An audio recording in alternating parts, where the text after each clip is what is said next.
চট্টগ্রাম শহরের বিভিন্ন এলাকায় অভিযান চালিয়ে 5টি AK-22, 5টি বিদেশি পিস্তল এবং বিপুল পরিমাণ গোলাবারুদ সহ 4 জনকে আটক করেছে র্যাব। এরা সবাই নতুন জঙ্গি সংগঠন শহীদ হামজা ব্রিগেডের সদস্য বলে দাবি করেছে বাহিনীটি।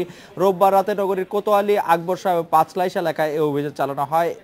বিকেলে সংবাদ সম্মেলনে এই বিষয়ে বিস্তারিত জানানো হয়। র্যাব জানায় আটক হয় 4 জন বাঁশখালীর জঙ্গি আস্তানায় অস্ত্র সরবরাহ করত। এর আগে বাঁশখালীতে যেসব অস্ত্র পাওয়া গেছে সেগুলো এরা সরবরাহ করেছে বলে প্রাথমিক জিজ্ঞাসাবাদে জানা গেছে।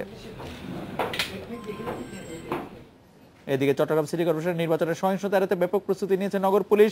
পুলিশ সদর দপ্তর এতে দেখিয়েছে উদারতা, কারণ বাড়তি 5000 পুলিশের চাহিদার বিপরীতে পাঠানো হচ্ছে 6000-এরও বেশি। এই বিষয়ে কথা বলতে আমাদের সাথে আছেন চট্টগ্রাম মহানগর পুলিশের কমিশনার আব্দুল জলিল মন্ডল। জনাব জলিল মন্ডল, বাংলা বছরের শুভেচ্ছা, আগাম শুভেচ্ছা আপনাকে।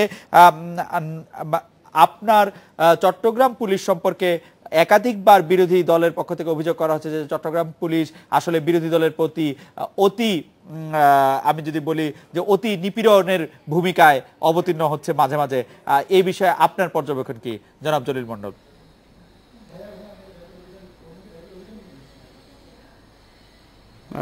ধন্যবাদ। আমি শুনিনি যে বিরোধী দল চট্টগ্রাম পুলিশ কর্তৃক নির্যাতিত হচ্ছে, এই ধরনের স্পষ্ট কোনো অভিযোগ আমার কাছে আসেনি। কিন্তু আমার যতটুকু ধারণা যে আমি জয়েন করার পর থেকেই চট্টগ্রামের আপামর জনসাধারণের সাথে আমি মিশে গিয়েছি এবং আমি চেষ্টা করেছি যে পুলিশকে জনগণের কাছাকাছি নিয়ে যেতে।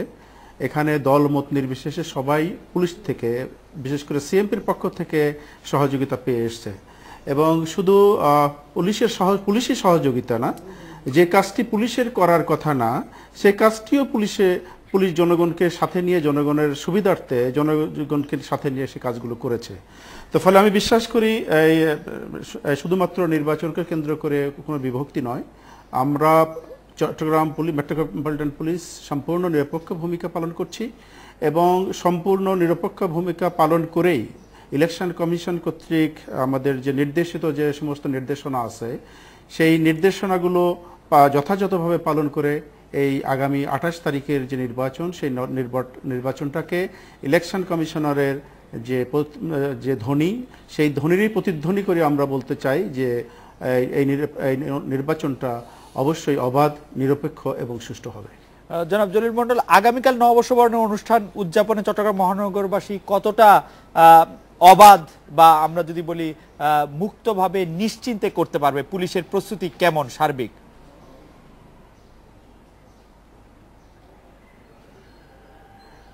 ইনশাআল্লাহ নিশ্ছিদ্র নিরাপত্তা বেষ্টনী তৈরি করা হয়েছে। আমরা আশা করি যে বাংলা নববর্ষ এটা বাঙালির প্রাণের দাবি, বাঙালির প্রাণের একটা উৎসব।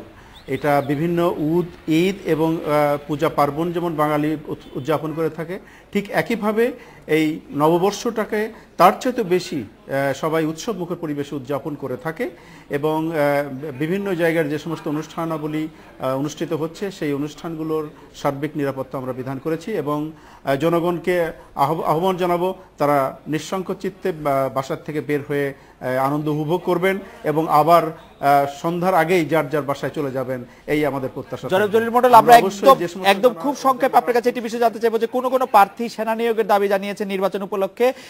নির্বাচন কমিশন আপনাদের সাথে আলোচনার পরে বিষয়টি ঠিক করবেন। এই বিষয়ে আপনাদের এখনকার অবস্থান কি? সেনা লাগবে নির্বাচনের নিরাপত্তা দেওয়ার জন্য?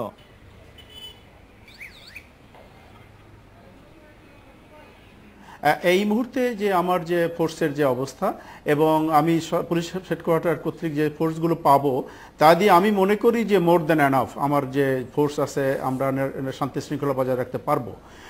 তারপরে যদি নির্বাচন কমিশন মনে করে, জনগণের দাবির প্রেক্ষিতে নির্বাচন কমিশন যদি মনে করে সেনা মোতায়েন, তাহলে সেটা আমাদের জন্য বাড়তি পাওনা হবে, সেটা আমাদের জন্য বোনাস হবে। জনাব আব্দুল জলিল মন্ডল, আপনাকে অনেক ধন্যবাদ। এই ছিল আজকের রেডিও স্পিকে আমন্ত্রণ আমাদের পরের আয়োজনে।